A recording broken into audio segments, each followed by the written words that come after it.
Good morning students, this is Lal Chandra Yadav, your SST teacher. Welcome to all through this online class. I hope all of you are fit and fine at your place. Dear students, in the previous class we have read about the ethnic composition of Belgium and the Sri Lanka. पिछली कक्षा में हम लोगों ने Belgium और श्रीलंका के ethnic composition के बारे में पढ़ा था and after reading the ethnic composition of the Belgium and the Sri Lanka we have noticed that in both the countries there were the diversities on the basis of the language. और हमने पाया था कि दोनों ही देशों में लैंग्वेज के बेसिस पे डाइवर्सिटी थी, अर्थात भिन्नताएं पाई जाती थी। Means there were the some peoples in both the countries who speaks the different language. कुछ व्यक्ति ऐसे थे जो डिफरेंट लैंग्वेज को बोलते थे। Means all the peoples of the country were not using the single language. Means उस देश के सारे लोग किसी एक सिंगल लैंग्वेज का प्रयोग नहीं कर रहे थे। Today we will read what is the reaction of the both government towards these diversities. आज हम लोग पढ़ेंगे कि दोनों ही देशों की सरकारों का और वहाँ के लोगों का इस डाइवर्सिटीज के प्रति क्या रिस्पांस था, क्या रिएक्शन था। And finally we will read what is the results of their responses. और हम अंत में पढ़ेंगे कि उसका परिणाम क्या हुआ। So without wasting too much time we will start to the response of the Sri Lankan government towards these diversities. हम इससे शुरू करेंगे कि श्रीलंकन गवर्नमेंट का जो लैंग्वेज के बेसिस पे और रिलीजन के बेसिस पे डाइवर्सिटी थी उसके प्रति क्या रवैया था, अर्थात उन्होंने इसके प्रति क्या प्रतिक्रिया व्यक्त की। So dear students, in the Sri Lanka on the basis of the language Sinhalese tried to establish the domination over the Tamils and the Christians। जैसा कि आप सभी जानते हैं कि श्रीलंका में सिंघाला 74% पॉपुलेशन जो थी श्रीलंका की वो सिंघालाज बोलती थी, यानी सिंघाला लैंग्वेज को यूज करती थी। And the 18% peoples were use to speak the Tamils and the 7% peoples speaks the both language, and they were the Christians and they used to the both language such as the Sinhalaj and the Tamils। तो बच्चों, जैसा कि हमने पिछली कक्षा में पढ़ा था कि श्रीलंका में 74% लोग सिंहाला बोलते थे, 18% जो पॉपुलेशन थी वहाँ की वो तमिल बोलती थी और 7% जो है दोनों लैंग्वेज को बोलती थी।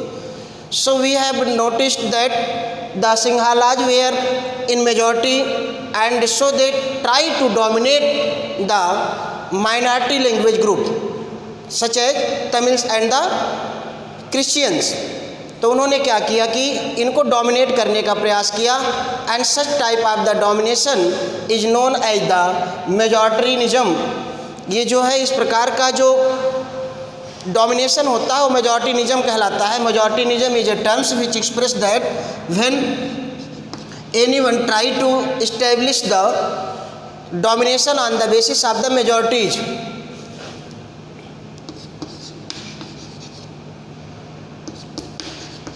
Domination on the basis of the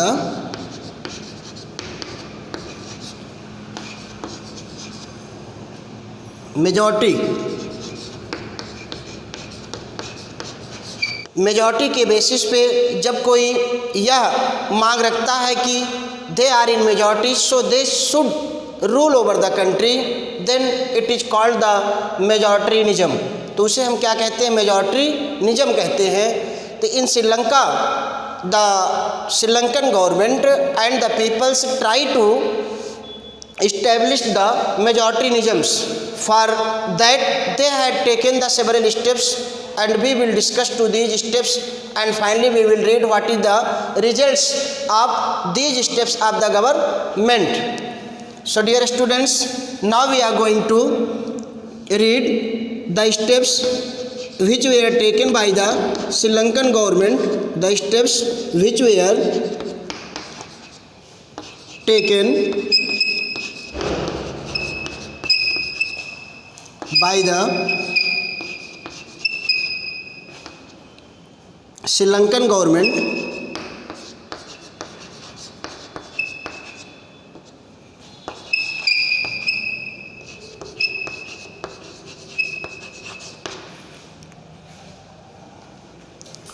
to establish the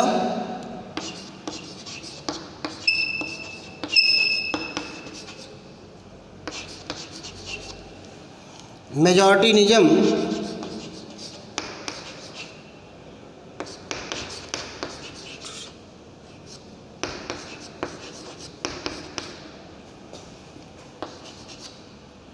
in Sri Lanka.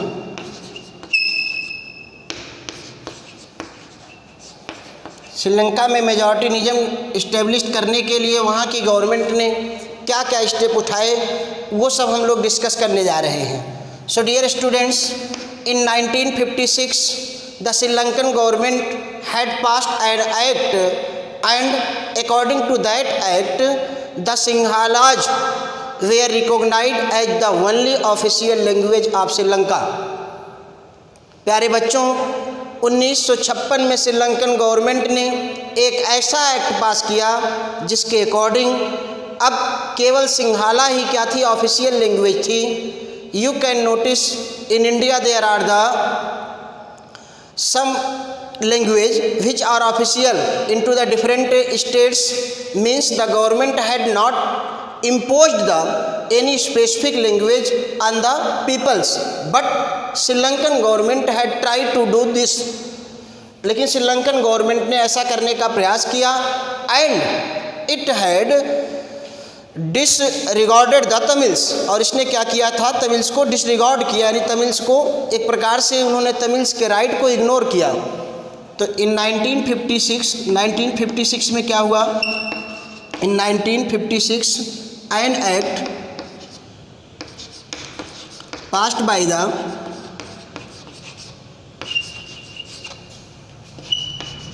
Sri Lankan government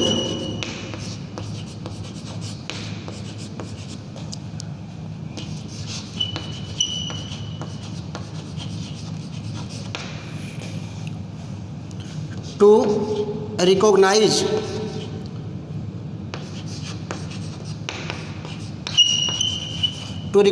the Sinhalas as only official language of Sri Lanka.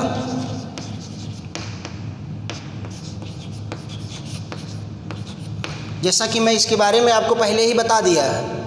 मैंने आपको बताया कि in 1956 the Sri Lankan government had passed an act to recognise the Sinhalese as the only official language and it had alienated to the Tamils, means due to this step of the Sri Lankan government, the Tamils realized that they were disregarding by the Sri Lankan government, यानी Sri Lankan government उनको क्या कर रही है, ignore कर रही है, अनदेखा कर रही है. The second steps which was taken by the Sri Lankan government to given the preference, to given the supports, to given the favor to Sinhala was Sinhala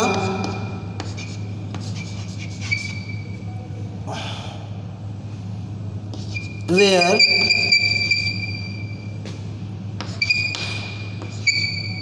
favored, Sinhalas were given favor in universities,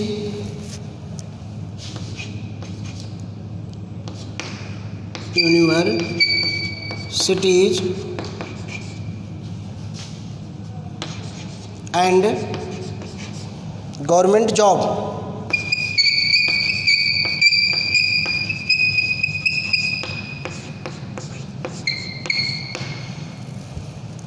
means Sri Lankan government ने क्या किया कि सिंघालाज को universities में या government job में एक प्रकार से फेवर देने का प्रयास किया, यानी उनको सपोर्ट दिया, उनको प्रेफरेंस देने का प्रयास किया।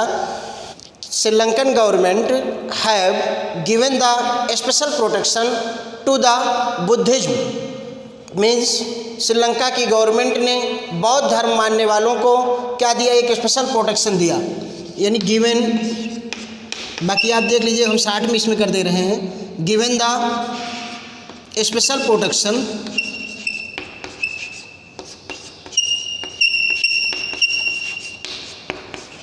To Buddhism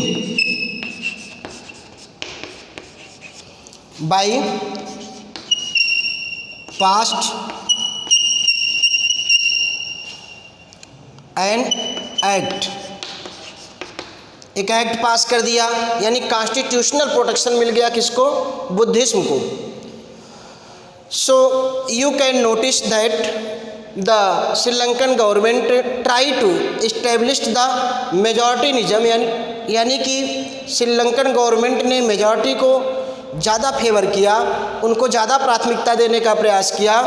and this steps of the Sri Lankan government were given the feelings of the alienated to the Tamils. उसने क्या कर दिया, तमिल्स को एक एलाइनेटेड की फीलिंग दे दी। एलाइनेटेड मीन्स होता है feelings that we are not part of this country. ऐसा एक एहसास होना कि हम इस देश के या इस ग्रुप के पार्ट नहीं हैं। एलाइनेटेड माने अलग महसूस करना। Means the Tamils began to thought the Sri Lankan government was trying to given the preference to the Sinhalese and they were ignoring to their rights and they were try to discriminate with them. यानी तमिल ने ये सोचना शुरू कर दिया कि जो श्रीलंकन गवर्नमेंट है वो किसी एक स्पेसिफिक अर्थात सिंघालाज को ज़्यादा प्राथमिकता दे रही है और उनके राइट्स को क्या करने जा रही है, इग्नोर करने जा रही है। Now we will read what is the reactions of the Tamils towards these steps of the Sri Lankan government. So now we are going to see what is the reaction of the Tamils against the steps of the Sri Lankan government. So dear students, when the Tamils saw that the Sri Lankan government were supporting to the Sinhalaj, they had to begin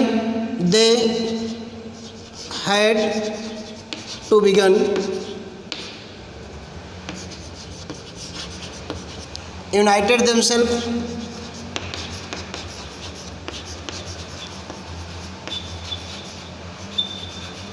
and launched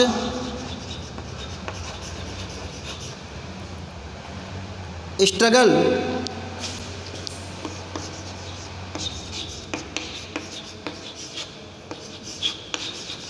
against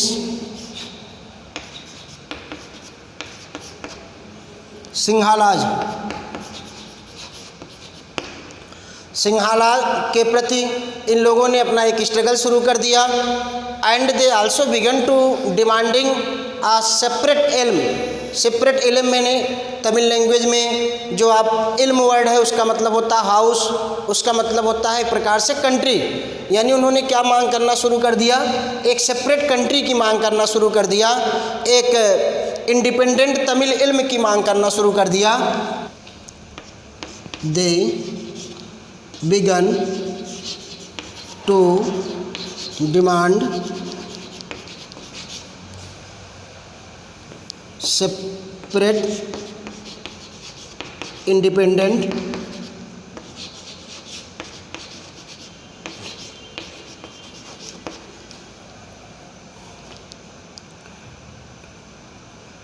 ilm.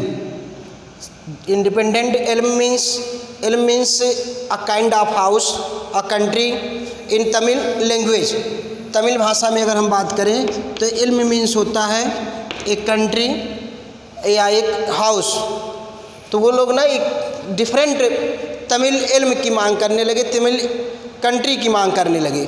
आप इल्म की spelling में ई add और कर लीजिएगा, E है, इल्म, तमिल इल्म की मांग करने लगी। And as this distrust had increase between the Tamils and the Sinhalas, it had converted into the civil war। और ये किस में कन्वर्ट हो गया? सिविल वार में कन्वर्ट हो गया। डिस्ट्रस्ट जो इनके बीच में था एक प्रकार से, ये distrust between Tamils and सिंहाला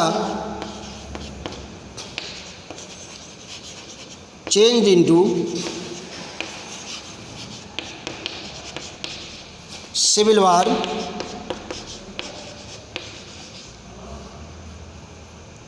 Civil war means the war which is fought between the civilian of the country। जो देश के नागरिकों के बीच में वार लड़ा जाता है वो क्या हो जाता है? सिविल वार हो जाता है। अब जब सिविल वार हो गया तो thousands of the peoples of both sides, means thousands of the peoples from the Tamils and from the Sinhalas had been killed। बहुत सारे लोग मारे गए। the conditions of the country become miserable, जो वहाँ की दशा थी वो क्या हो गई? बहुत ही दयनीय हो गई। so after reading these case study we have find out that the Sri Lankan government had not shared the power, so they had faced a lot of problems, and due to this step of the Sri Lankan government, the thousands of peoples had lost their lives and the many peoples have to suffer too much। हमने देखा कि Sri Lankan government ने जो किसी एक को ही power देना चाहा, ज़्यादा पावर देना चाहा, उसकी वजह से क्या हो गया कि उसे बहुत सी परेशानियों का सामना करना पड़ा और उसे सिविल वार जैसी स्थिति का सामना करना पड़ा जिसमें लाखों लोगों ने अपने प्राण गंवा दिए। तो अगर श्रीलंकन गवर्नमेंट ने पावर को शेयर कर दिया होता, अर्थात they had also given the recognitions to the Tamil language and they have also be given the favours to the Tamils, then this type of the situations would not be create in Sri Lanka. तो ऐसी स्थिति श्रीलंका में ना हुई होती। So after reading this we have noticed how the power sharing is very important.